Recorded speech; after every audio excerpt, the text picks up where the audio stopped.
শ্রোতৃবৃন্দ, আজ আমরা কথা বলবো টলিউডের অন্যতম জনপ্রিয় অভিনেত্রী শ্রাবন্তী চট্টোপাধ্যায়কে নিয়ে। শ্রাবন্তী ১৯৮৭ সালের ১৩ই আগস্ট কলকাতায় জন্মগ্রহণ করেন। খুব ছোটবেলা থেকেই তিনি অভিনয়ের জগতে পা রাখেন। মাত্র ১০ বছর বয়সে ১৯৯৭ সালে মায়ার বন্ধন ছবিতে শিশুশিল্পী হিসেবে অভিষেক হয় তার। এরপর ২০০৩ সালে চ্যাম্পিয়ন ছবিতে প্রধান চরিত্রে অভিনয় করে তুমুল জনপ্রিয়তা লাভ করেন। শ্রাবন্তীর কর্মজীবন অত্যন্ত সফল। তিনি বাংলা সিনেমার অন্যতম সর্বোচ্চ পারিশ্রমিক প্রাপ্ত অভিনেত্রী।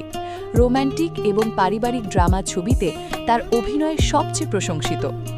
অমানুষ ২০১০, ইডিয়েট, বিন্দাস, ভাইজান এলোরে, ভূতচক্র প্রাইভেট লিমিটেডের মতো ছবি তাকে দর্শকদের হৃদয়ে স্থান করে দিয়েছে।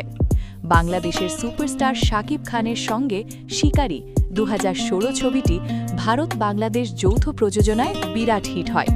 সাম্প্রতিককালে ২০২৫ সালে মুক্তিপ্রাপ্ত Devi Chowdhurani bandit queen of Bengal ছবিতে তিনি দেবী চৌধুরানীর চরিত্রে অভিনয় করে প্রশংসা কুড়িয়েছেন।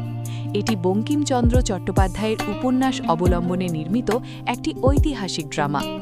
শ্রাবন্তী দেব, জিৎ, সোহম চক্রবর্তী, অভির চট্টোপাধ্যায়ের মতো তারকাদের সঙ্গে একাধিক হিট ছবি উপহার দিয়েছেন।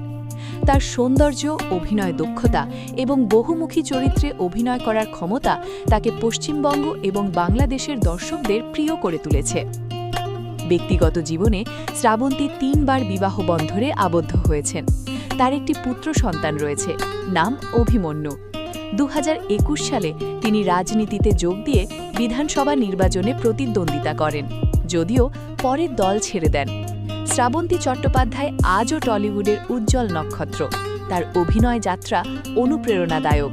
আশা করি ভবিষ্যতে আরও অনেক সুন্দর ছবি দেখতে পাবো আমরা তার অভিনয়ে। ধন্যবাদ।